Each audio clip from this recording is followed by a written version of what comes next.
Morning children. आज हम discuss करेंगे quantum number. There are set of 4 quantum number which specify the energy, shape and orientation of an orbital. To specify an orbital, only 3 quantum numbers are required, while to specify an electron, all 4 quantum numbers are required. हम कह रहे हैं कि quantum number क्या है? It's a set of 4 quantum numbers.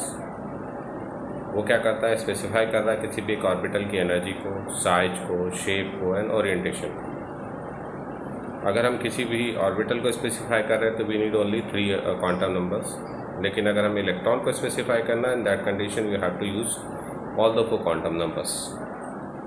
Another form of definition is the quantum number may be defined as a set of 4 numbers with the help of which we can get complete information about all the electron in an atom.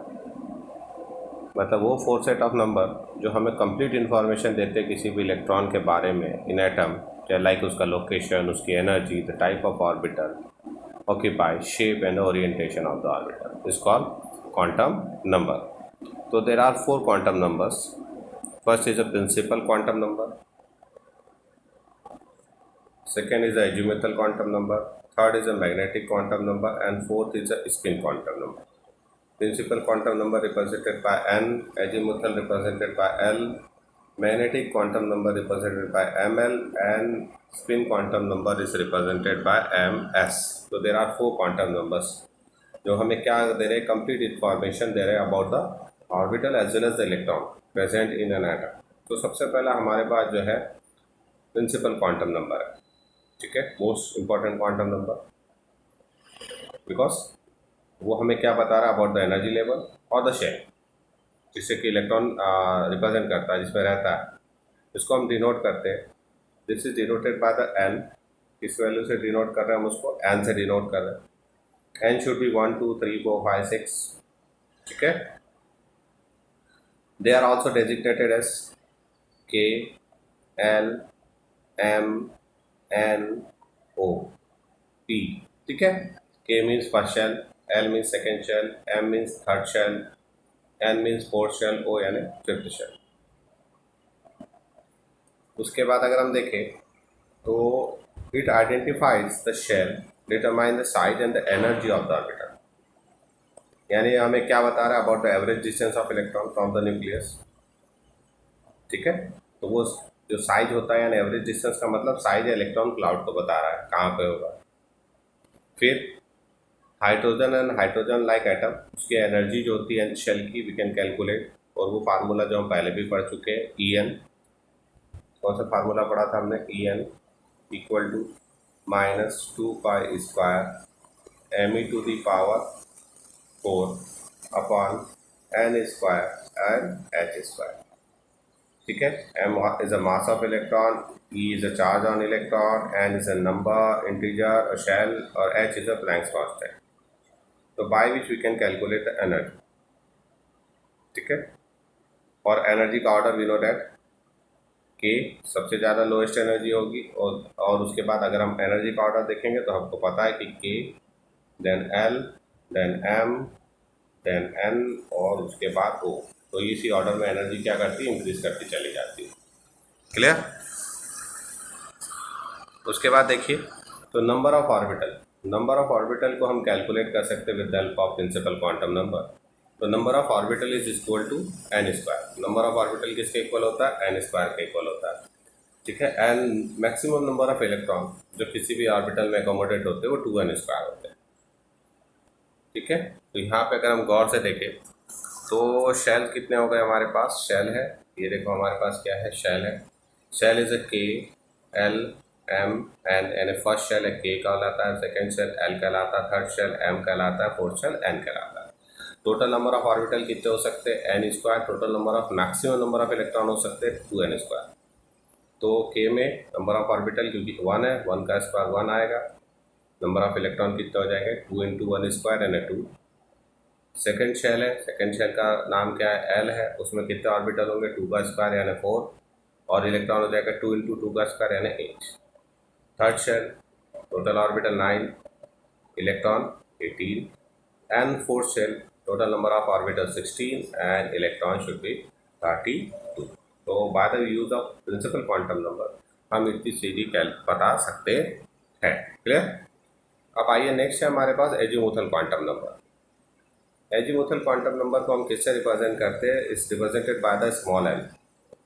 इसको azimuthal quantum number को हम l से represent करते हैं। It is also called orbital angular momentum, क्योंकि orbital का angular momentum बताता है।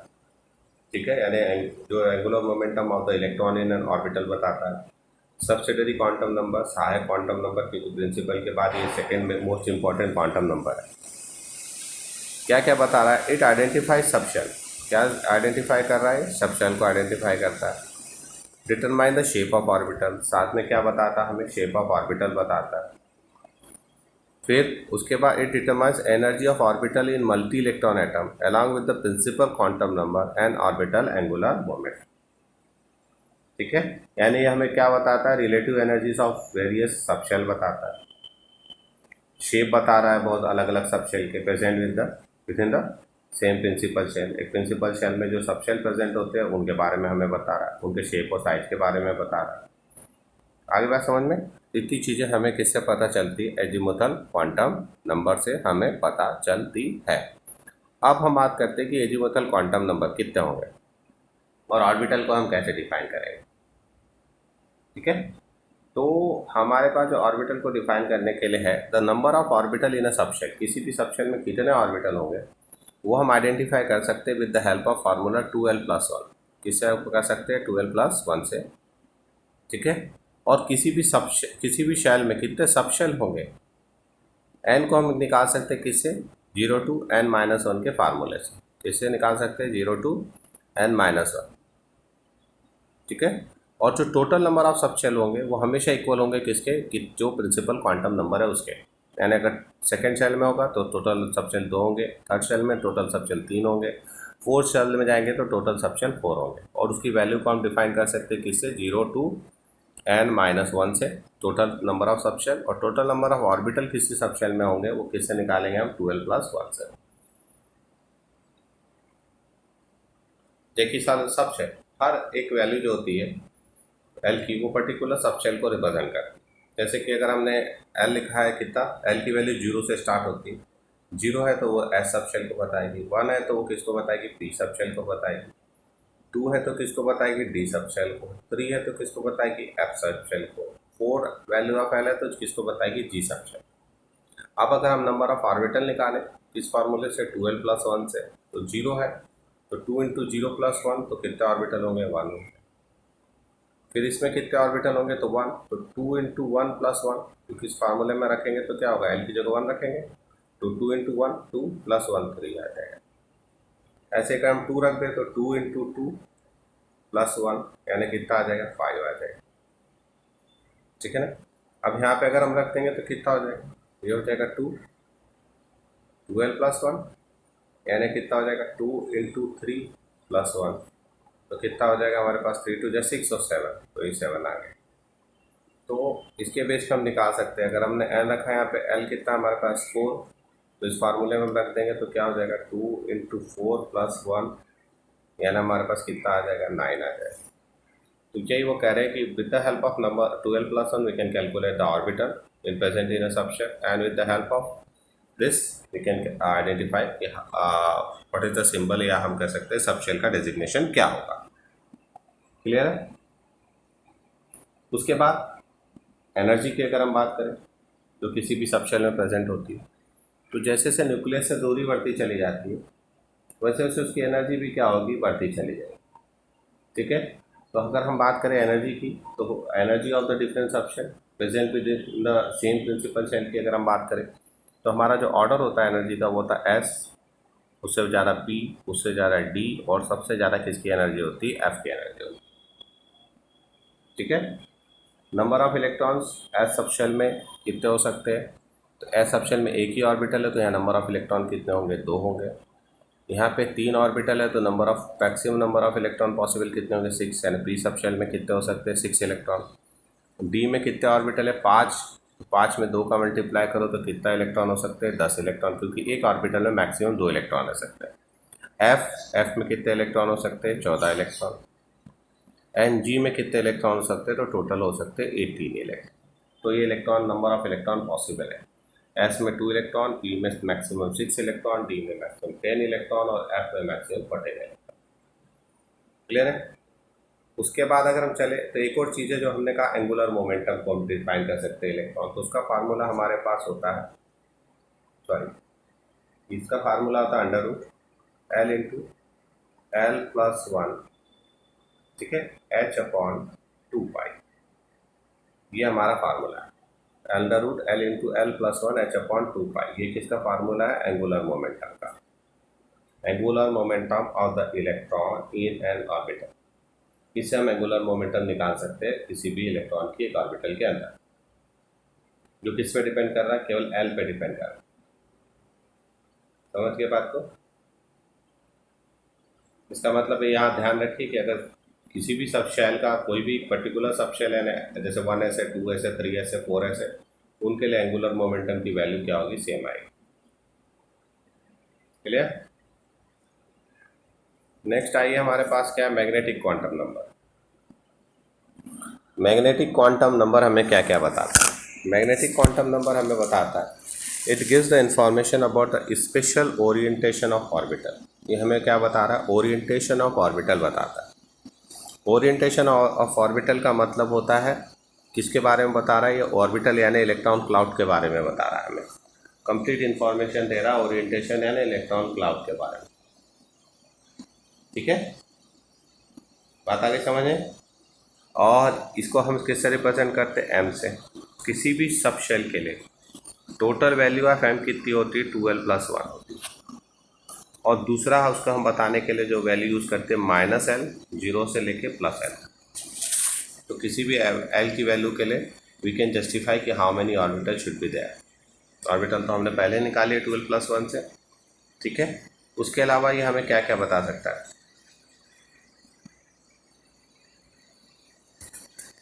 तो अब अगर हमने कहा कि l इक्वल टू यहाँ पे हमारे पास क्या है, 1 है, तो m की वैल्यू कितनी हो जाएगी, -1, 0 एंड +1। यानी हमारे पास यहाँ पे कितने 3 p ऑर्बिटल होंगे। ठीक है, क्योंकि L1 इज इक्वल टू 1 यानी p सब शेल को रिप्रेजेंट कर रहा है, तो 3 p ऑर्बिटल है हमारे पास, px, py, pz। ठीक है, ये हो गया px, ये हो गया pz और ये हो गया py। ठीक है, तो +1 जनरली हम px से रिप्रेजेंट करते हैं, -1 py से और 0 को pz से हम रिप्रेजेंट करते हैं। ठीक है, तो ये हमारे पास आ गया। उसके बाद अगर हम यहाँ पे ले ले l इक्वल टू क्या ले ले 2, तो 2 का मतलब यहाँ पे क्या है, d ऑर्बिटल है। अब d ऑर्बिटल में हमारे पास अगर हम रखेंगे तो टोटल 5 ऑर्बिटल आते हैं। कैसे आएंगे, m की वैल्यू क्या हो जाएगी, -2, क्योंकि -l से +l तक, फिर -1, 0, +1 एंड +2। तो 5 ऑर्बिटल है हमारे पास, 0 यानी dz²। ठीक है, जनरली जो +1 है, जो +2 है, -2 है, -2 को जनरली हम लोग dxy से रिप्रेजेंट करते हैं। ठीक है, हो गया। +2 को हम जनरली किससे रिप्रेजेंट करते हैं, dx² y² से रिप्रेजेंट करते हैं। जो +1 है उसको हम किससे रिप्रेजेंट करते हैं, dxz से रिप्रेजेंट करते हैं। और इसको हम -1 को किससे करते हैं, dyz से रिप्रेजेंट करते हैं। तो टोटल 5 d ऑर्बिटल हमारे पास प्रेजेंट होते हैं। ठीक है, ऐसे अगर हम l इक्वल टू 3 जाएंगे तो m की पॉसिबल वैल्यू क्या हो जाएगी, -3, -2, -1, 0, +1, +2 एंड +3। यानी टोटल अगर हम देखें यहाँ से लेके यहाँ तक तो ये 7 ऑर्बिटल है। तो ये क्या है, magnetic quantum number. Magnetic quantum number का जो केस है ये हमें बताता है, इसके लिए है to explain the fact that कि हमने जो एक पढ़ा था कि जो लाइन स्पेक्ट्रम होता है, अगर हम उसको मैग्नेटिक फील्ड से या इलेक्ट्रिकल फील्ड से पास करें तो कई सारी छोटी छोटी लाइन में क्या करता है, स्प्लिट कर जाता है। 2 साइंटिस्ट थे हमारे पास, हमने जो पढ़ा, एक ज़ीमान इफेक्ट पढ़ते हैं हम लोग, एक स्टार्क इफेक्ट पढ़ते हैं। वह कहते हैं कि अगर किसी भी सोर्स जो भी सोर्स है जो प्रोड्यूस कर रहा है लाइन स्पेक्ट्रम, अगर हम उसको मैग्नेटिक फील्ड में प्लेस करें तो वो कई सारी छोटी छोटी लाइन में स्प्लिट कर जाता है। जितनी भी नंबर ऑफ लाइंस वहाँ पे बनेगी वो इक्वल होगी to the number of orbital. And the same effect, अगर सेम एक्सपेरिमेंट को if you carried out in the electrical field, then the वो जो इफेक्ट कहलाता है वो क्या कहलाता है, स्टार्क इफेक्ट कहलाता है। क्लियर? हाँ, जितने भी ऑर्बिटल प्रेजेंट होंगे किसी भी एक सब शेल में उनकी एनर्जी हमेशा सेम होती है, जिनको हम डीजनरेट ऑर्बिटल कहते हैं। लास्ट हमारे पास है spin quantum number. Spin quantum number जो है उसकी दो वैल्यूज पॉसिबल होती है। पहली बात तो उसको एम से रिप्रेजेंट करते हैं या एच से रिप्रेजेंट करते हैं। उसकी दो वैल्यूज पॉसिबल है, +12 एंड -12। ये दोनों एक एक इलेक्ट्रॉन को रिप्रेजेंट करते हैं, ठीक है। +12 identify the rotation of electron in clockwise spin and -12 into anti clockwise spin. हम कहते हैं कि दो इलेक्ट्रॉन्स हमारे पास है एक ऑर्बिटल में, एक ऊपर की और एक नीचे, मतलब ऐसे रोटेट कर रहा है, एक ऐसे रोटेट कर रहा है इस डायरेक्शन में, तो एक कैसे इस डायरेक्शन में रोटेट कर रहा है। तो दोनों का जो स्पिन होता है वो अपोजिट होता है, या वो ऐसे रोटेट कर रहा है, ठीक है, तो एक कैसे रोटेट करेगा, ऐसे रोटेट करेगा प्लेन में, तो इंटरन्यूक्लियर एक्सेस के ये ऐसे रोटेट करता है। मतलब दोनों इलेक्ट्रॉन की स्पिन हमेशा अपोजिट डायरेक्शन में होती है। और उसको रिप्रेजेंट करने के लिए हम +12 -12 रिप्रेजेंट करते हैं, डबल यानी हाफ हेडेड एरो से उसको शो करते हैं, ठीक है। ये हमें angular momentum off spin off electron को हम कैलकुलेट कर सकते हैं, इससे कर सकते हैं with the help of value of S. तो ये इक्वल हो जाता है √s into S+1 into H, ठीक है। इससे हम निकाल सकते हैं, है ना, ऐसे क्वांटम। अब ये हमारे पास स्पिन क्वांटम नंबर निकालने का। दूसरी बात अगर याद रखो, स्पिन क्वांटम नंबर हमें और कुछ एक्सप्लेन करता है, तो on basis of that we can explain the magnetic momentum, ठीक है। क्योंकि हम कहते हैं कि दो इलेक्ट्रॉन्स एक ऑर्बिटल में रोटेट कर रहे हैं। अब चूंकि रोटेट कर रहे हैं तो हमारे पास दो तरीके के सब्सटेंस है, पैरामैग्नेटिक एंड डायमैग्नेटिक। दो पॉसिबिलिटी है कि एक ऑर्बिटल में सिंगल इलेक्ट्रॉन हो या पेयर्ड इलेक्ट्रॉन हो। इसको अनपेयर्ड इलेक्ट्रॉन कहते हैं, इसको पेयर्ड इलेक्ट्रॉन कहते हैं। अगर पेयर्ड इलेक्ट्रॉन है तो दोनों इलेक्ट्रॉन रिवॉल्व करेंगे बट इन अपोजिट डायरेक्शन, तो दोनों अपनी एक मैग्नेटिक फील्ड जनरेट करेंगे। अगर सपोज कि इस मैग्नेटिक फील्ड का डायरेक्शन ये होगा, इसकी मैग्नेटिक फील्ड का डायरेक्शन ये होगा, दोनों का जो मैग्नेटिक फील्ड होगी वो सेम होगी, डायरेक्शन अपोजिट है, तो दोनों एक दूसरे को क्या करेंगे, कैंसिल करेंगे। तो यहाँ मैग्नेटिक मोमेंट की वैल्यू कितनी आएगी, 0 आएगी। तो ऐसे सब्सटेंस को हम लोग डायमैग्नेटिक कहते हैं। डायमैग्नेटिक सब्सटेंस को डिफाइन हम करते हैं कि substance which partially repel by the magnetic. दूसरा हमारे पास होता है पैरामैग्नेटिक सब्सटेंस। पैरामैग्नेटिक सब्सटेंस हम कहते हैं जो partially attracted by the magnetic field. If any unpaired electron present in a atom, तो अनपेयर्ड इलेक्ट्रॉन रिवॉल्व तो करेगा, मैग्नेटिक फील्ड जनरेट करेगा, बट उसको कैंसिल करने के लिए कोई दूसरा ऑर्बिटल वहाँ अवेलेबल नहीं है। तब उसको हम क्या कहते हैं कि वहाँ पे क्या होगा, मैग्नेटिक मोमेंट होगा। तो दिस इज द ओवरऑल क्या है हमारे पास क्वांटम नंबर्स, कंप्लीट एक्सप्लेनेशन जो हमने अभी कहा कि क्वांटम नंबर का ये हमारे पास है।